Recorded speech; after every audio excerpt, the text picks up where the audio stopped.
여러분 안녕하십니까? 벌써 10월입니다.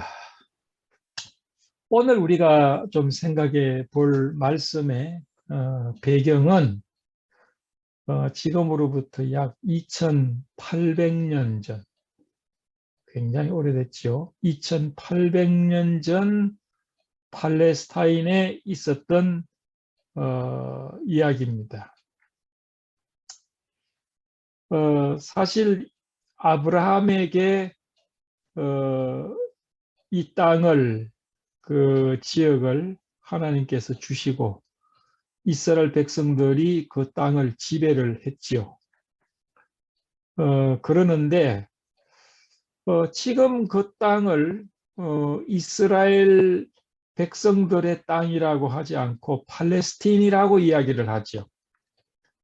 그 팔레스타인은 이스라엘 백성들이 있을 때 블레셋 족속이라고 이야기를 많이 들었죠. 이 블레셋 족속은 지중해 쪽에, 그러니까 약속의 땅에 지중해 연안에 살던 부족 이름입니다. 이방인들이죠. 그러니까 거기에 그 골리앗이라든지 이런 아주 몸집이 큰 사람들이 블레셋 족속 아닙니까? 그런데 그 블레셋 족속의 이름을 따서 이렇게 붙였어요. 팔레스틴 이렇게 붙였는데 그 이상하게 소수민족, 그리고 블레셋 민족이 거의 멸절되다시피 했는데 블레셋 사람의 땅이다, 그렇게 지금도 불리고 있는 거예요. 그래서 팔레스타인이라고 부르고 있습니다. 그래서 이스라엘 백성들은 별로 그 이름을 좋아하지 않겠지요. 네. 이제 그것은 이제 로마가 그 땅을 지배하고, 그러니까 로마가 지배했을 때 헬라, 그전에는 그 헬라 알렉산더 대왕이 또 지배를 하고, 알렉산더 대왕이 죽고 난 다음에 그의 4명의 장군이 그 알렉산더 대왕이 정복한 건동 지역을 나누어서 지배를 했습니다. 그래서 그때를 헬라 시대다 이야기를 하고요. 그 다음에 로마가 이제 헬라를 이어서 그 지역을 지배를 했습니다. 그러니까 이방인들이 약속의 땅을 지배를 하니까 유대인들이 참 싫어했어요. 이방인들이 우리 조상의 땅에 들어와 가지고 우리를 지배하고 그렇다. 그래가지고 유대인들이 굉장히 많은 그 독립운동을 일으켰습니다. 그래서 독립운동을 일으키고 또 싸우고, 그때마다 로마가 와서 그것을 진압을 하고, 대표적인 게 마사다라는 그 높은 지역이죠. 높은 산에, 이 광야의 높은 평평한 그런 높은 산봉우리가 평평해요. 천년 요새죠. 거기서 이제 로마 군들하고 이제 마지막 그 저항 세력이 있었는데, 어떻게 뭐 높은 정상에 바둑판 같이 널널한데 거기 있으니까 어떻게 절벽을 기어오를 수 없어요. 아주 오랫동안 거기서 저항을 합니다. 그러다가 결국 로마군이 그 절벽을 흙으로 메워가지고 그 절벽에 도달하게 됐죠. 참 그 기발한 아이디어죠. 그게 오래 걸렸죠. 그래가지고 올라가서 점령을 하는데 유대인 점령자들이 우리가 이방인의 더러운 손에 죽지 않겠다 하고 나머지 그 저항군들이 전부 다 제비를 뽑아가지고 이렇게 상호간에 죽였어요. 상호간에 죽이고 이제 가족들도 죽이고 또 친구가 또 죽이고 또 남은 사람 중에 또 친구를 죽이고 마지막 남은 사람이 자살을 했습니다. 그래서 그것이 마사다라, 그만큼 저항을 많이 했어요. 그래가지고 유대인들이 지도 계급이었던 제사장 계급이 거의 멸절되다시피 했습니다. 물론 예루살렘 성도 파괴되고 성전도 파괴되고 제사장 계급도 멸절이 되고 지도자들도 멸절이 되고 그렇게 돼버렸어요. 그래가지고 그것도 일종의 하나님의 섭리지요. 예수 그리스도에 의해서 성전 제사가 이제 중지가 되는 그런 어떤 영적인 맥락도 있지만 그렇게 됐습니다. 그래서 그때부터는 유대인의 제사장 계급도 없어지고 대부분이 그렇게 됐습니다. 그래서 사실은 지금 유대인들 회당에서 모이고 유대인들의 신앙 형태가요, 평신도 중심입니다. 그래서 유대교의 형태가 평신도 중심이에요. 예. 물론 선생이 있죠. 랍비라는 선생이 있지만 그 제사장과 다릅니다. 그렇게 해서 열 지파는 이제 북왕국이 망함으로써 세상에 일찍 흩어졌고 유다와 또 베냐민 족속 또 일부와 또 다른 족속들이 남았는데 그 족속들은 바벨론의 포로가 되고 돌아와서도 로마와 헬라에 의해서 그 지경이 됐습니다. 그래서 좀 남아있는 게 유다 지파가 주로 남아있어요. 그래서 이스라엘 백성들을 12지파인데 지금 유대인들이라고 말하는 것은 유다 지파를 의미하는 겁니다. 그래서 우리가 유대인들을 주 이야기하는데 그거는 유다 지파라는 말이에요. 예. 그렇게 해서 이제 유대 지파만이 남아 있고, 그래서 뭐 세상에 있는 그 유대인들에게 당신은 무슨 지파요? 물어보면 대부분이 자기는 유다 지파라고 이야기를 하지요. 그리고 제사장 계급도 없어지고 함께 평신도 중심의 종교화 된 것이 유대인입니다. 이제 그렇게 되어서 로마가 유대인들을 그렇게 멸절시키고 난 다음에 이스라엘 백성들 이 땅에서 흔적을 지우자. 그래서 그 땅을 유대인의 땅이 아니고 블레셋 사람의 땅이다 그래가지고 팔레스타인이라고 이름을 붙인 거예요. 그래서 지금도 그 팔레스타인 블레셋 땅이다 그렇게 이름을 붙여서 팔레스타인이라고 부르는 그 역사적인 그 배경이 그렇게 되는 겁니다. 그래서 우리가 유대인의 이스라엘의 역사를 좀 알 필요가 있습니다. 아브라함이 이제 갈대아 우르 지금의 이락이죠. 티그리스 강과 유프라텍스 강에서 살다가 저 북쪽 하란으로 이민을 갔다가 또다시 거기서 남쪽으로 지금의 그 이스라엘 백성들이 사는 팔레스타인 땅으로 또 이민을 왔죠. 그래서 이삭을 낳고 야곱이 있고 야곱의 12지파가 생겨나게 되는 거죠.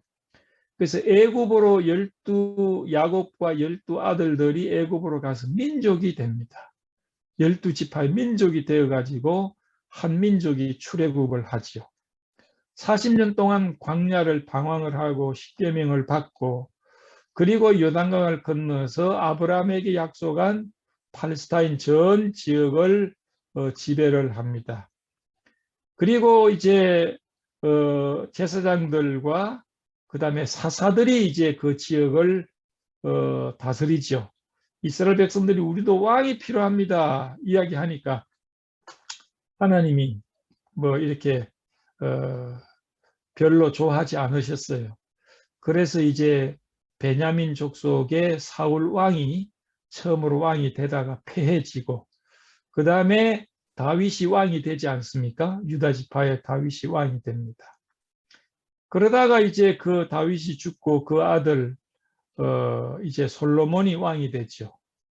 그런데 솔로몬이 굉장히 우상숭배에 빠지게 됩니다. 참 영특한 왕이었는데 우상숭배에 빠지게 되고 그러다가 이제 사실 솔로몬 왕 때문에 나라가 갈라지게 된 그 원인의 단초를 이렇게 솔로몬 왕에서 찾을 수 있어요.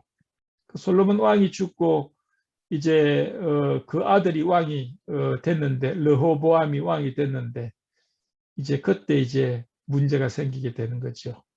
그래서 이스라엘 백성들이 전부 마음이 르호보암에서 떠나게 됩니다. 그래서 르호보암 때 북왕국 이스라엘과 남왕국 유다로 나라가 갈려요. 한국의 남북한처럼 북왕국 이스라엘, 남왕국 유다 이렇게 나라가 갈립니다.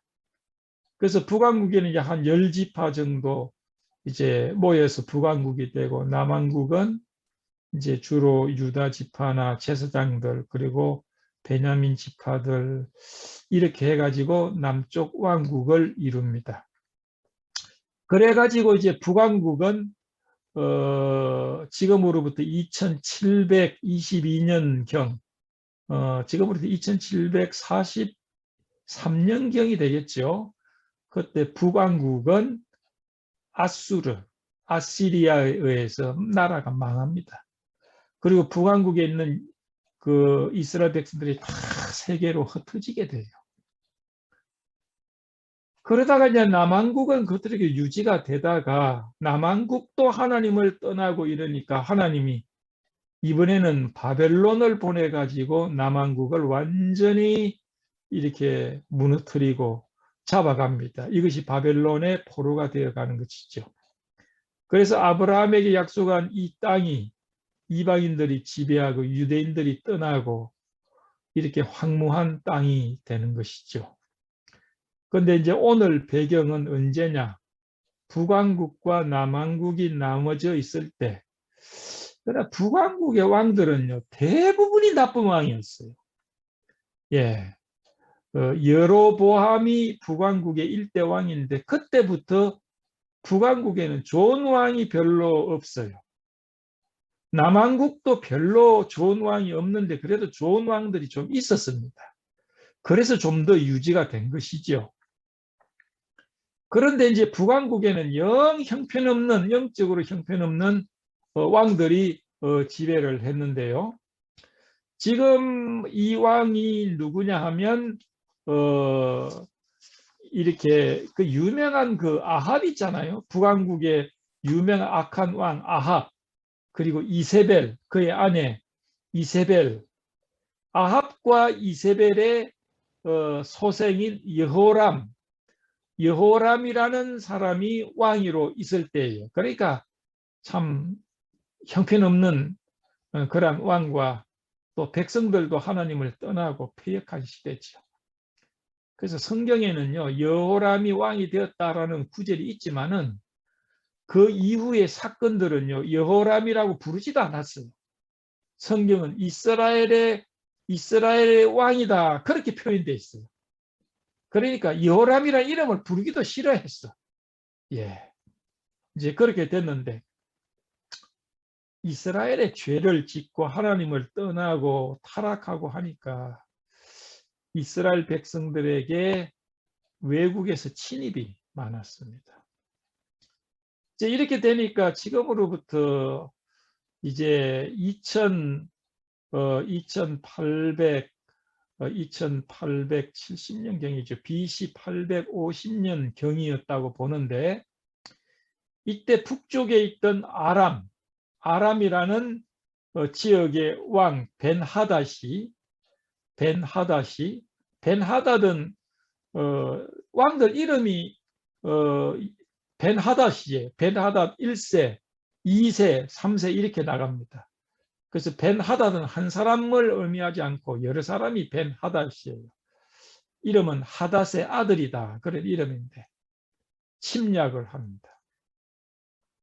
침략을 해가지고 사마리아, 북왕국의 수도, 남왕국은 예루살렘이었고 북왕국의 수도가 사마리아였거든요. 사마리아를 포위를 합니다. 포위를 하니까 이제 뭐 물자가 달리게 되지요. 그래서 굶주리게 됩니다. 그래서요, 그 사실이 열왕기하 7장 또 6장 이런 데 기록이 돼 있어요. 그런데 얼마나 참혹하느냐. 아니 완전히 적국이 성을 포위하고 있으니까 물가는 올라가고 먹을 거는 없고, 그렇게 되니까요, 성경에 나와 있는 물가를 뭐 다는 표현되어 있지 않지만은 당나귀 머리, 그 뭐 먹을 게 뭐가 있습니까?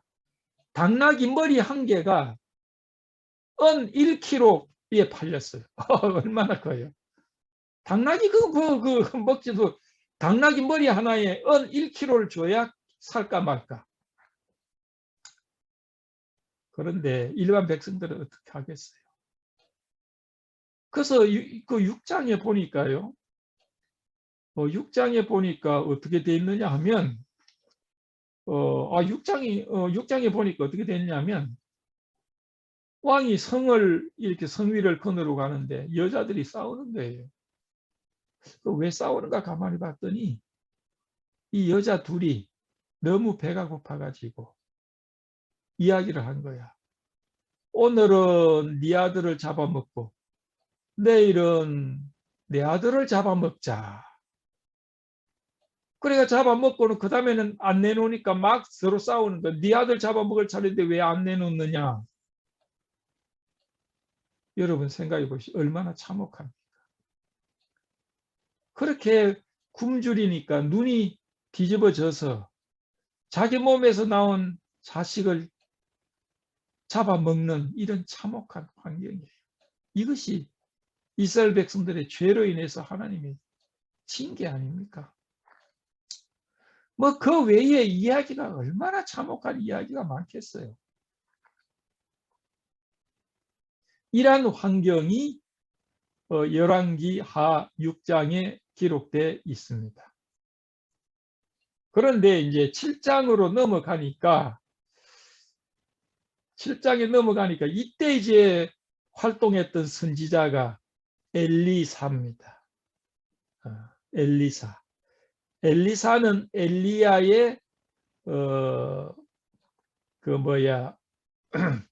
학생이었죠. 후계자입니다.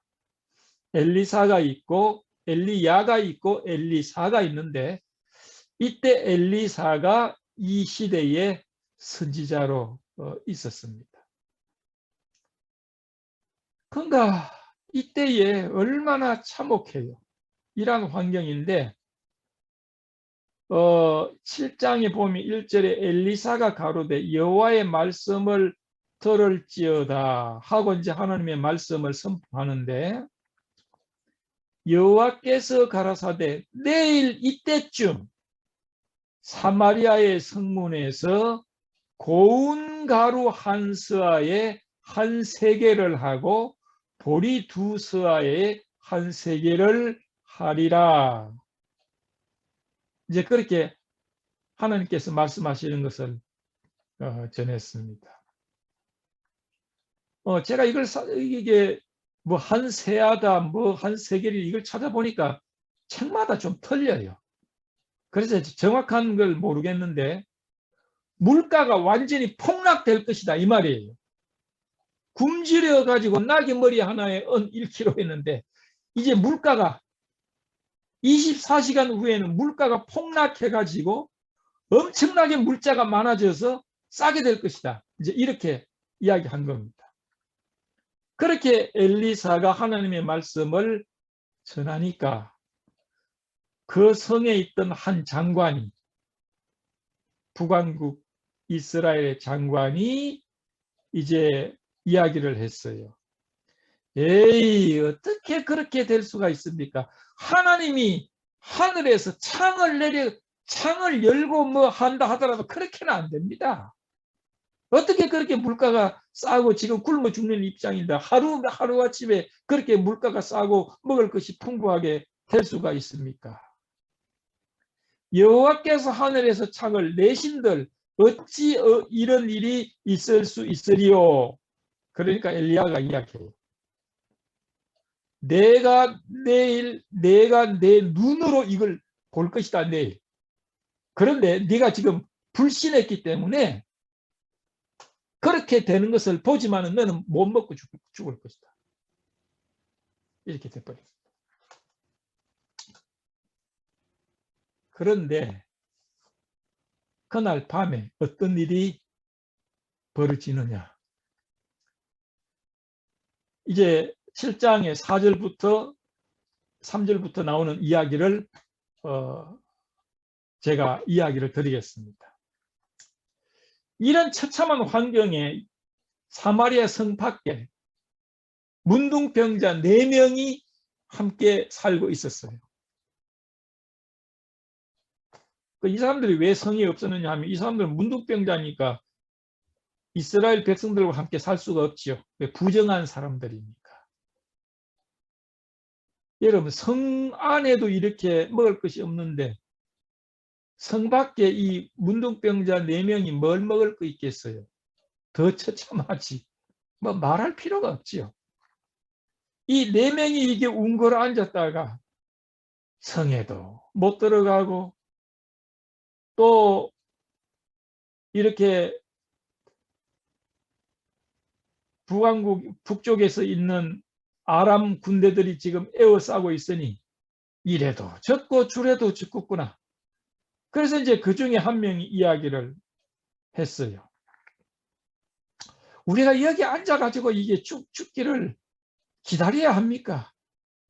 우리가 성에 들어가도 성중은 줄이고 우리가 거기서 죽을 것이요. 여기 앉아 있어도 죽을 것이다. 그런즉 우리가 가서 아람 진의 군대에 나가자. 우리 적국에게 나가보자. 아람 군대에게 항복하고 이제 저희가 우리를 살려주면 살고 죽이면 우리가 거기에 죽는다. 이판 사판이다. 그래서 이 4명이 일어나가지고 아람 진으로 갔어요. 적국진으로 가봤어요. 근데 그분에 아람 진으로 가보니까 아무도 없어. 텅 비어 있어. 진지는 그대로 있는데. 근데 그 원인이 뭐냐면요. 아람 군대가 사마리아를 이렇게 딱 포위하고 있는데 갑자기 이 아람 군대들에게 소리가 들리는 거라. 그게 뭐냐면 병거 소리. 예. 병거 소리도 들리죠. 말이 막 우짖는 소리도 들리죠. 그리고 큰 군대가 오는 소리가 들리는 거야. 그래서 이 아람 군대들이 이거 큰일 났구나. 이스라엘 왕이 헷 족속하고 에집트에 기별을 해가지고 구원병을 요청을 했구나.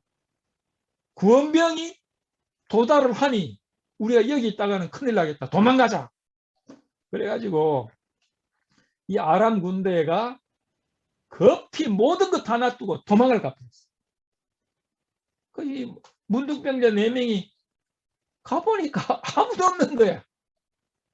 그런데 막 음식을 해놓고 떠단 음식이 있는데 아무도 없는 거야.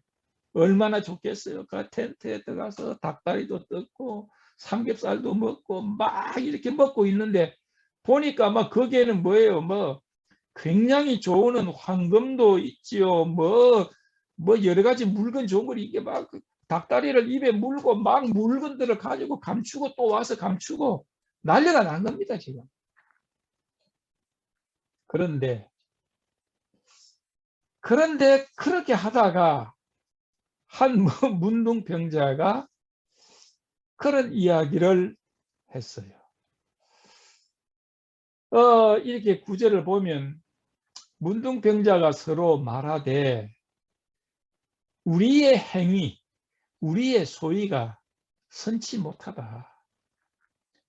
오늘날은 아름다운 소식이 있는 날이오늘 우리가 잠잠하고 있도다. 만일 밝은 아침까지 기다리면 벌이 우리에게 미칠지라. 이제 떠나 왕궁에 가서 고하자.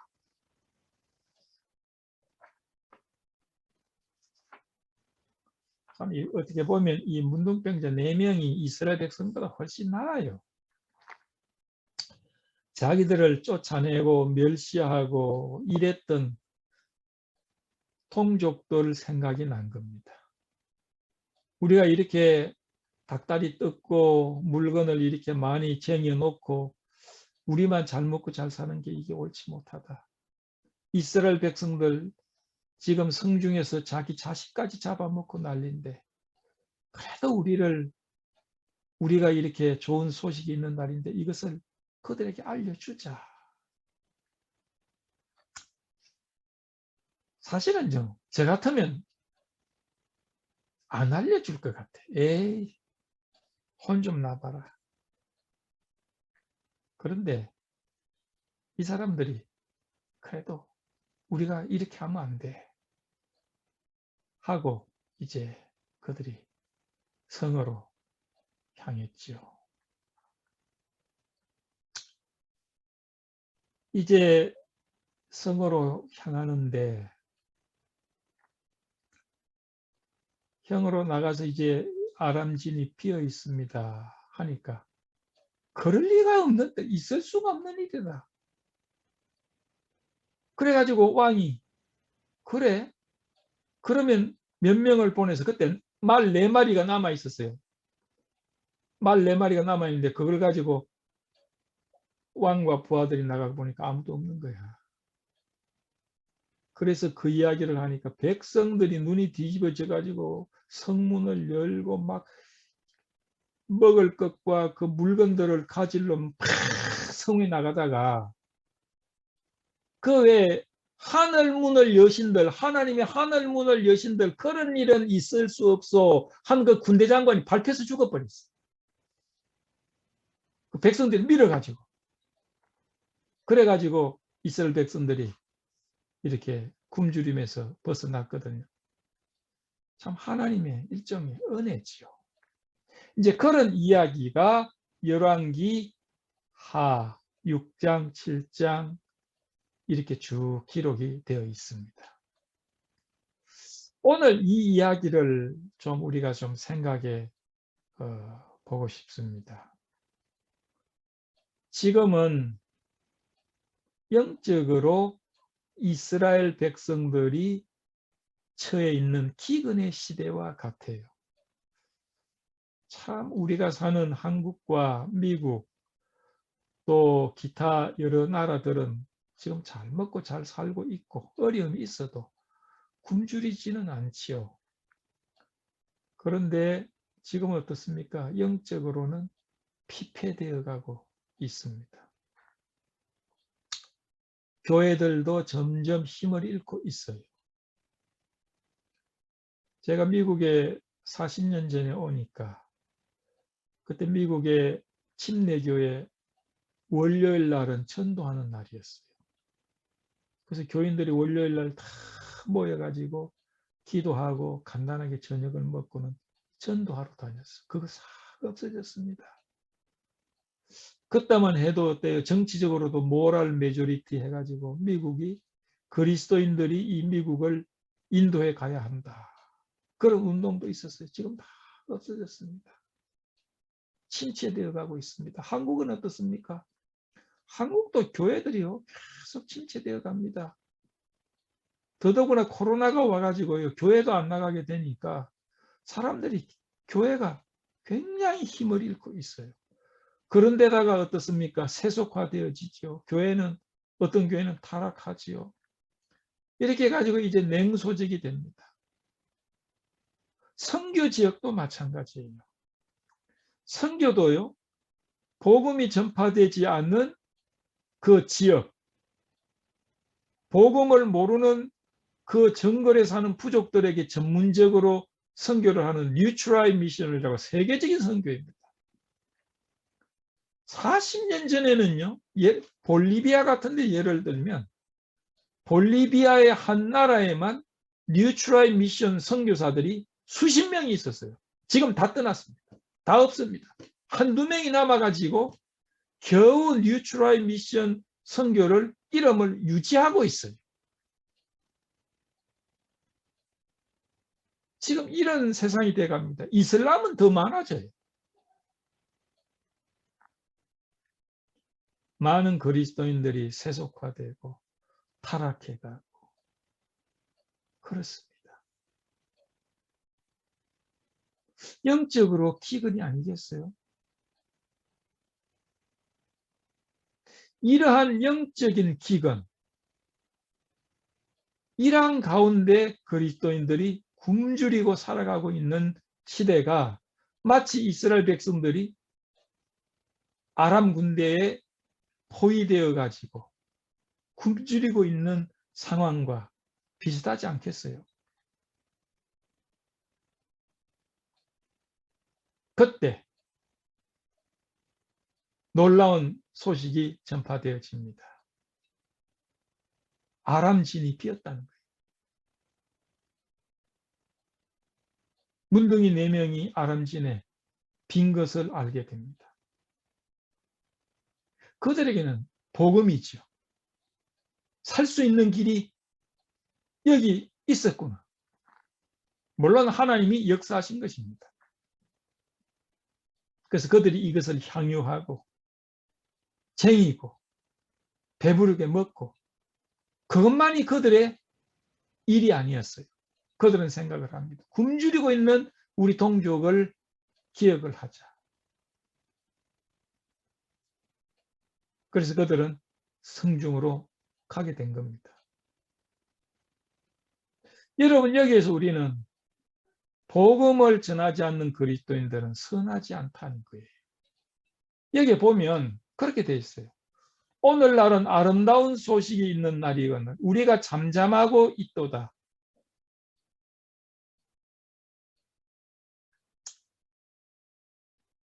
아름다운 소식이 있는 날인데 우리가 잠잠하고 있다. 사실 우리 그리스도인들이 복음을 알고 향유하고 또 우리끼리 교제하고 감사하고 좋은 것이죠. 그러나 복음은 우리만이 향유해야 할 특별한 것은 아니라는 겁니다. 여기 이 사람들은 잠잠하면 안 된다는 것을 스스로 자각하고 있는 겁니다. 복음을 전하지 않는 그리스도인들은 복음을 전하지 않고 잠잠 있는 그리스도인들은 선하지 않고 정상적이지 않다는 교훈을 얻을 수가 있습니다. 주님은 우리가 빛이라고 이야기하셨어요. 우리를 소금이라고 이야기하셨습니다. 너희가 언젠가 빛이 될 것이다, 소금이 될 것이다, 그게 아니고 너희는 빛이고 소금이라는 겁니다. 이미 그렇게 변화되었다는 겁니다. 그런데 우리가 빛을 비치지 않는다면 그것이 빛이겠어요?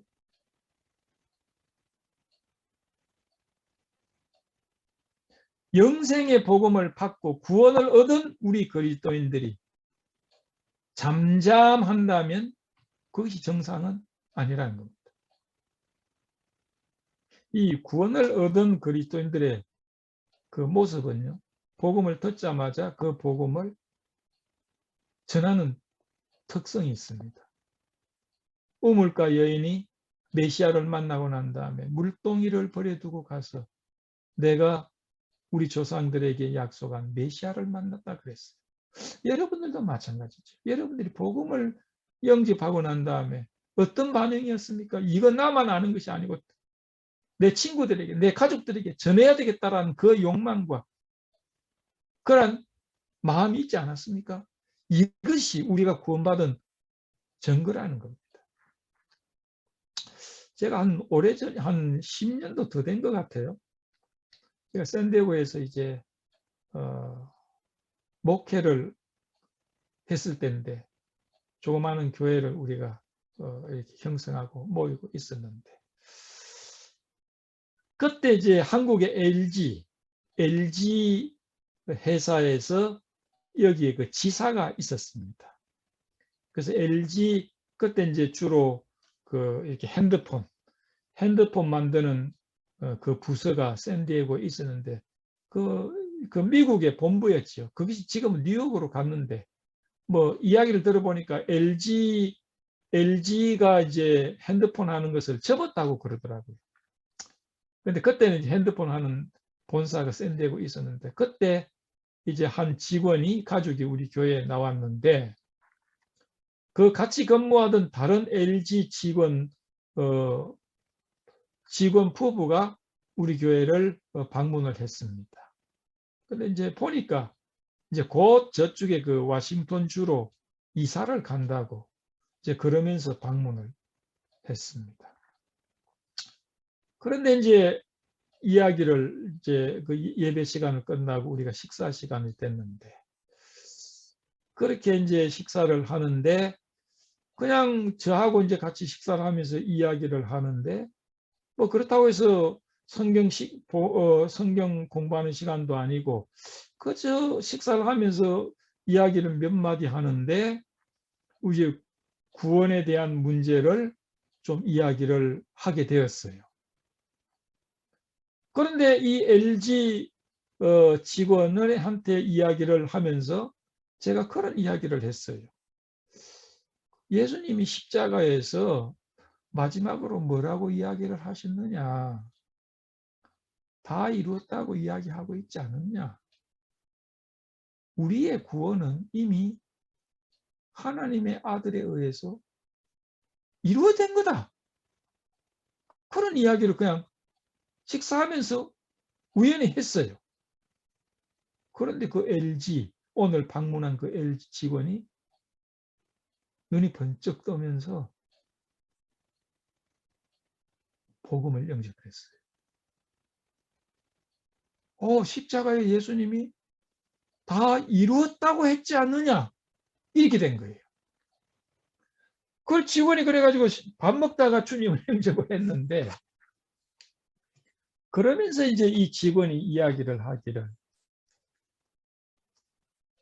여기에 지사장이 그러니까 미국 LG 그 핸드폰 책임자가 이제 근무를 하다가 자기가 그 밑에서 일을 했죠. 그러면서 이제 한국을 나갔다는 겁니다.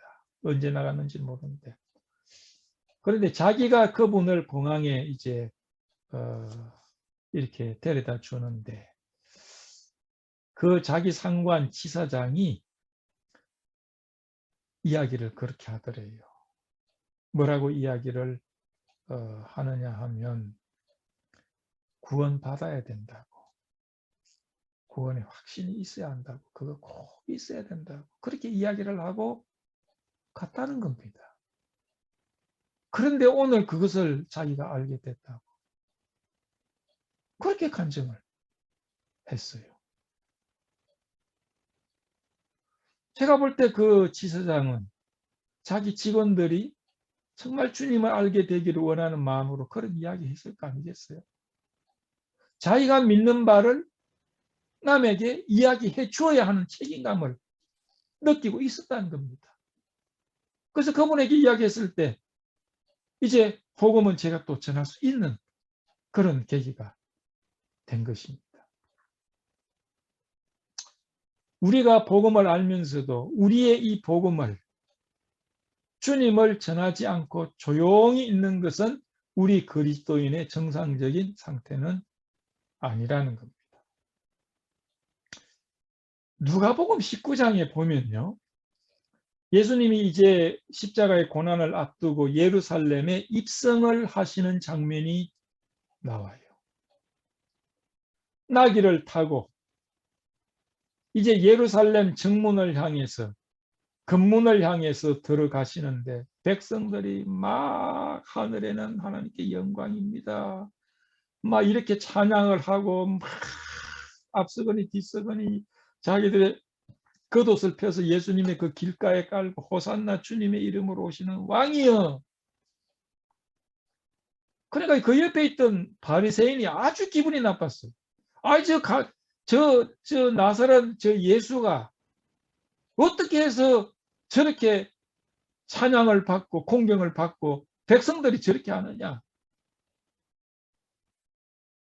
화가 나가지고 예수님 제자들한테 어떻게 당신 선생이 저렇게 백성들이 저렇게 하는데도 가만히 있냐. 하나님의 영광을 돌려야지 왜 저 사람한테 영광을 돌리나. 조용하게 하라고. 그러니까 주님이 뭐라고 하신지 아세요? 누가복음 19장에 40절에 나와요. 너희가 잠잠하면 이 돌들이 소리 지를 것이다 그랬어요. 내가 이 왕으로서 내 성전에, 내 예루살렘, 내 성에 들어갈 때 너희가 잠잠하면 길가에 돌들이 소리를 지를 것이다.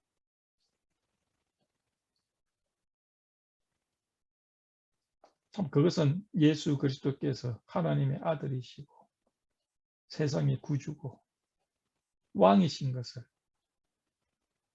나타내주고 그렇게 예언되어지는 것이 성취된 것이죠. 그리고 이 문둥병자들은 또 그렇게 이야기했어요. 만일 밝은 아침까지 기다리면 벌이 우리에게 미칠지니라.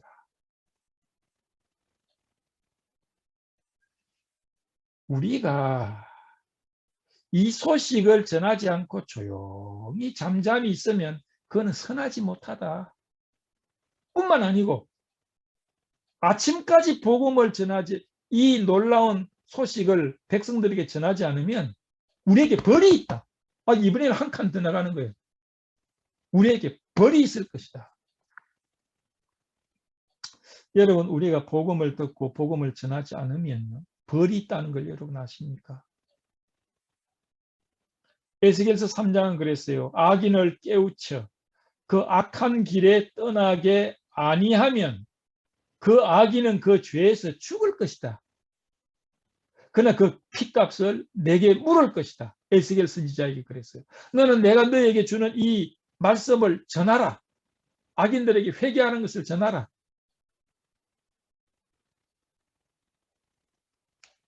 그러나 전하지 않으면 그들의 피값을 난 너한테 묻겠다. 무서운 이야기 아닙니까? 고린도전서 9장 16절에는 그랬어요. 내가 복음을 전할지라도 자랑할 것이 없으면 내가 복음을 부득이 할 일임이니라. 만일 복음을 전하지 아니하면 내게 화가 있을 것이다. 똑같은 이야기입니다. 지금 여기에 문둥병자들이 이야기하는 이야기가 똑같은 거예요. 내가 복음을 전하지 않으면 내한테 화가 있을 것이다. 이 문둥병자는 뭐라고 그랬어요? 벌이 우리에게 미칠 것이다. 똑같은 이야기. 요나는 하나님의 명령으로 니느웨 백성들에게 회개하라는 말씀을 전하지 않고 그의 임무를 회피했기 때문에 어떻습니까? 풍랑이 일어나서 그는 물속 빠지게 됩니다.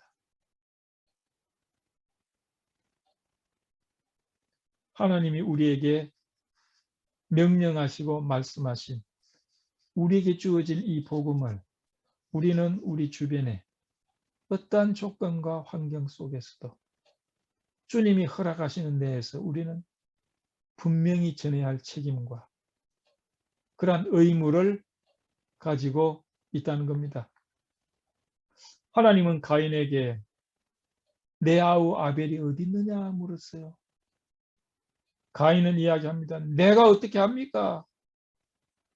내가 내 아우 지키는지 합니까? 그렇게 반항을 했습니다.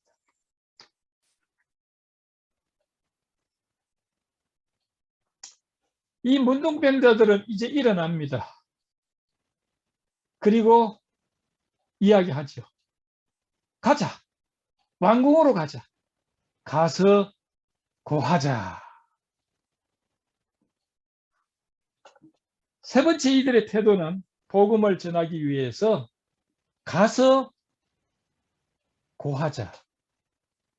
행동을 보인 것입니다.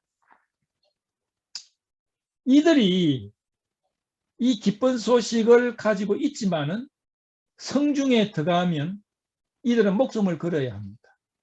왜? 부정한 자이기 때문에.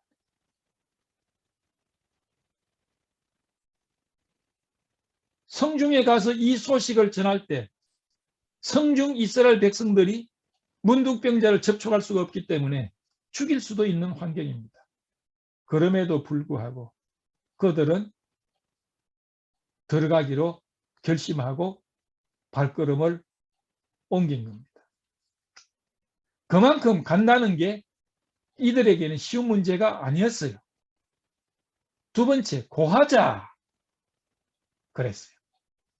이 진이 비어 있다는 것, 많은 음식과 물건이 있다는 것을 고하자. 아까도 이야기했지만 저 같으면 잘 안 고하겠어. 왜? 그 참다 내 건데 고하면 나누어야 되잖아요. 물건을 나누어야 되잖아요. 내 분량이 적어지잖아요. 그런데 우리가 고하자.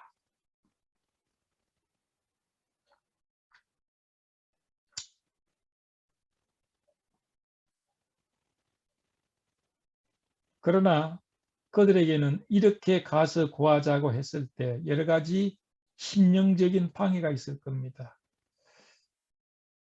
우리가 뭔데? 그리고 저 사람들이 우리를 쫓아냈잖아. 멸시했잖아. 우리가 자기들에게 먹을 걸 구했을 때 그렇게 인색했잖아. 아마 이런 마음도 있을 것이고, 우리가 뭔데 저 사람들한테 그런 이야기를 해. 주제 넘다고 생각했을 수 있을 것이고, 이러한 장애들을 극복하고 그들은 잠잠히 있을 수가 없었어요. 그래서 그들은 가서 그들에게 이 사실을 알리게 된 것입니다.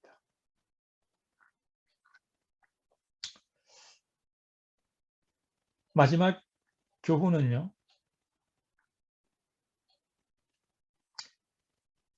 16절에 나옵니다. 백성들이 나가서 아람 사람의 진을 노략한지라. 이에 고운 가루 한 서아에 한 세겔이 되고 보리 두 서아에 한 세겔이 되니 여호와의 말씀과 같이 되었고, 왕이 그 손에 의지하던 그 장관을 세워 성문을 지키게 하였더니 백성이 성문에서 저를 밟음에 하나님의 사람의 말대로 죽었으니 곧 왕이 내려왔을 때에 그의 한 말대로라. 고하자마자 백성들이 대문을 열고 나와가지고 막 아람 진을 향해서 막 탈취하고 노략하기 위해서 달려나가는 바람에 그 장관이 밟혀서 죽었다는 이야기죠.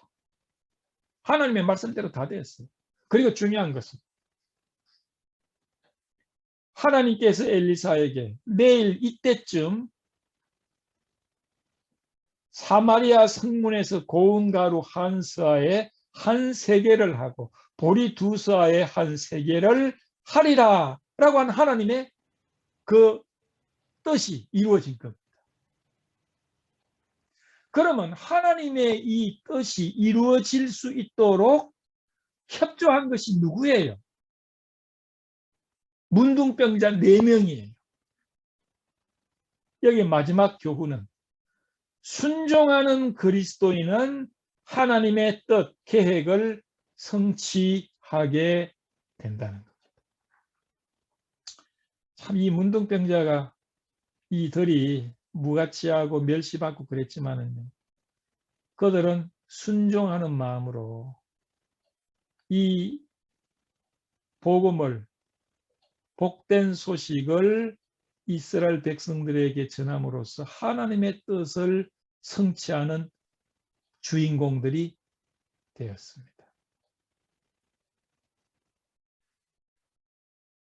제가 마지막으로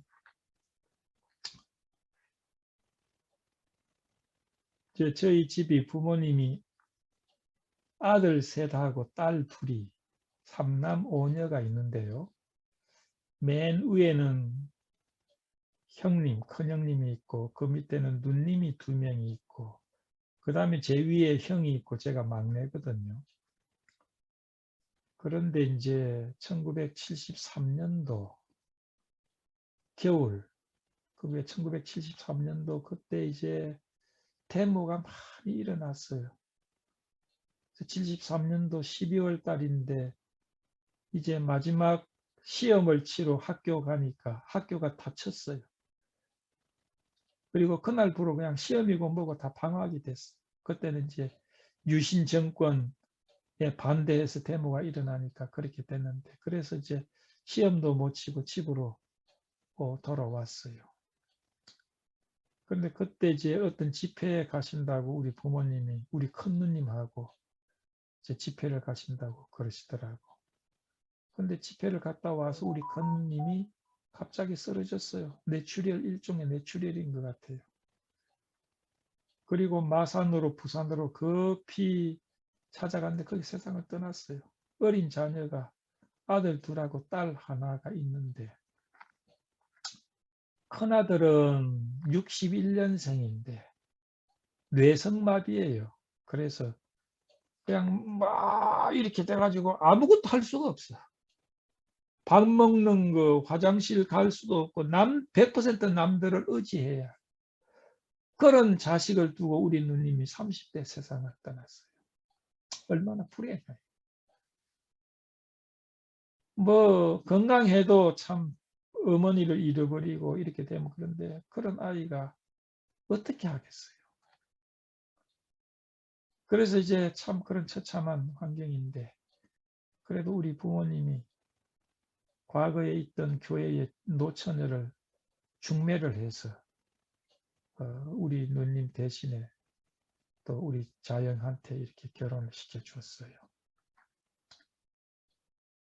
그런데도 계모 아닙니까? 그런데 큰아들은 뇌성마비니 너 돌아보겠어요? 그래서 그 아이를 우리 집에서 데려다가 우리 아버지 어머니가 길렀어요. 그러니까 막 나이도 드니까 힘도 세고 또 밥 먹을 때 되면 막 힘을 쓰니까 더 힘들고, 그래서 우리 어머니가 또 병이 들었어요. 어떻게 합니까? 그 아이가 자기 집으로 돌아갔죠. 참 그거 생각하면 마음이 안 됐어요. 근데 이제 우리 부모님이 뿐만 아니고 우리 식구들이 기도했어요. 하나님, 어떻게 이런 일이 있습니까? 그 아이가 왜 이토록 계속해서 살아 있습니까? 데려가 주세요. 그런데 뭐 그게 쉽게 그렇게 됩니까? 낫을 가능성도 없고. 그렇게 돼가지고 이제 제가 1981년 이제 미국으로 이민을 오려고 하는데, 이민을 이제 가려고 하는데 걔가 생각이 나요. 걔가 생각이 나서 참 미국 가기 전에 그 아이를 한번 보고 가고 싶다. 그래서 이제 찾아갔어요. 저 거제도인데, 찾아가니까 그 아이가 81년도인가 만 20세, 만 20살이야. 예. 61년생이니까 81년도에 제가 미국을 오기 직전에 찾아가니까 보니까 그 집에 있는 것도, 집에 이게 연탄 쟁이 놓는 그런 그걸 방으로 들여가지고 거기다가 걔를 놨더라고. 그러니까 뭐 이제 뭐 밥을 먹이고 뭐 이렇게 도와주는 건 지 동생, 한 살 뒤에 난 동생하고 또 몇 년 뒤에 난 여동생이 있는데 걔들이 다 해요. 걔들이 학교 가면 용변도 못 보는 거야. 여러분 뭐 그 상황은요 얼마나 불쌍한지 몰라요. 그래서 가니까 그 아이가 이제 20살이니까 삼촌 난 빨리 가고 싶어요 그러더라고. 그래서 내가 그 아이한테 간 목적 중에 하나는, 참 세상에서는 이렇게 불구로서 사람 대접을 못 받고 이렇게 사는데 복음이라도 알아야 되지 않겠는가. 그렇게 데려가 달라고 우리 부모님이 기도했는데 지금까지 안 데려가는 데는 뭐가 뜻이 있지 않겠는가. 그래서 사실 그 아이한테 제가 복음을 전하기 위해서 가서 복음을 전했어요. 그 아이가 믿겠다고 그렇다고. 그래서 이제 하늘나라 갈 수 있겠느냐? 예, 갈 수 있습니다. 그래서 이제 그 아이한테 그랬어요. 네가 뭘 좀 필요한 게 있느냐. 그러니까 삼촌 너무 지루해요 하루가. 라지오 하나만 사주세요. 그 제가 가서 라지오를 하나 사다 주고 돈을 얼마 정도 이렇게 담요 밑에 넣어주면서 네 동생들이 오면 이걸로 뭐 먹고 싶은 거 좀 사달라고 그래라. 그리고 저는 이민을 왔어요. 그걸로 이제 끝이었죠. 이제 먼 훗날 이야기를 들어보니까 그 사건 이후에 얼마 후에 죽었대요. 뭐 제대로 묘지가 있겠습니까? 비석이 있겠어요? 그냥 둘둘 말아서 어디 산에 묻었겠죠. 그래서 왜 똑같은 사람인데 이렇게 그런 인생이 다 있을까? 그런 생각을 참 해보고 마음이 아파요. 근데 생각해 보면 그 아이가 살아 있었던 것은 복음을 듣기 위해서 그랬던 것 같아요. 그래서 제가 그렇게 가서 그 아이에게 복음을 전할 수 있었다는 것. 그리고 복음을 전할 수 있도록 저에게 복음을 주셨다는 그 사실이 그렇게 감사하고, 이제 그 아이는 영원한 나라에서 불구가 아니죠. 온전한 몸과 온전한 영혼으로 있을 것이라고 보는데, 저는 언젠가 주님 앞에 가면 그 아이를, 영광 가운데 있는 아이를 볼 것이다. 그런 생각을 가지고 있습니다. 제가 그것이 복음을 가지고 있었던 참 감사한 일들 중에 하나예요. 저는 그때 가서 그 아이에게 구하지 않았다면 어떻게 되겠어요?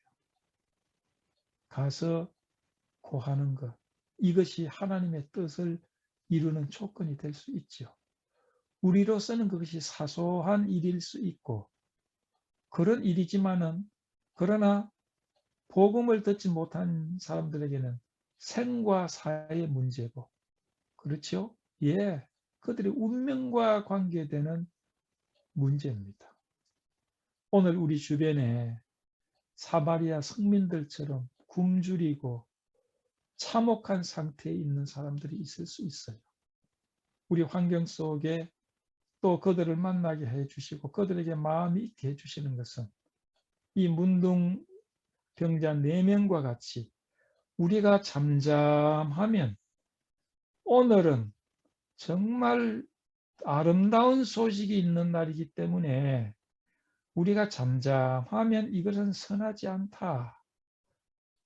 우리가 내일 아침까지 기다리면 벌이 우리에게 있다. 이제 떠나 왕궁에 가서 구하자. 우리는 이러한 의무와 임무를 완성할 때 거기에는 장애가 있을 수 있어요.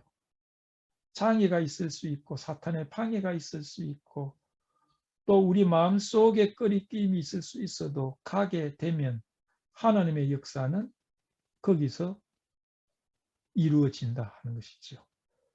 하늘의 뜻이 땅에서 이루어지이다 라고 기도하라고 하셨는데, 그렇게 함으로써 우리는 하나님의 뜻을 이 땅에 이룰 수 있는 장본인이 되는 것입니다. 아름다운 소식이 있는 날, 우리는 어떻게 해야 되겠습니까? 기도하겠습니다. 아버지 하나님, 참 우리는 문둥병자들처럼 하나님 보실 때 더럽고 가치 없고 또 멸망할 수밖에 없는 존재였지만은 우리를 구원하시고 하나님의 아들과 딸로 삼아주신 은혜, 그리고 이 복음을 전할 수 있는 보화를 우리 속에 주신 은혜 감사합니다. 우리 주변에 참혹한 굶주림과 영적인 기갈 가운데 있는 사람들에게 우리는 이 복음을 듣든지 안 듣든지 전하는, 그리고 우리의 삶을 통해서 그리스도를 나타내는 저희들이 될 수 있도록 주님 우리 마음을 각성시켜 주시고, 또 우리가 구체적으로 그들에게 가서 전하는 자, 삼아 주시옵소서. 그리고 하늘의 뜻을 이 땅에 저희들로 통해서 이루시옵소서. 우리 주 예수 그리스도 이름으로 기도하옵나이다. 아멘.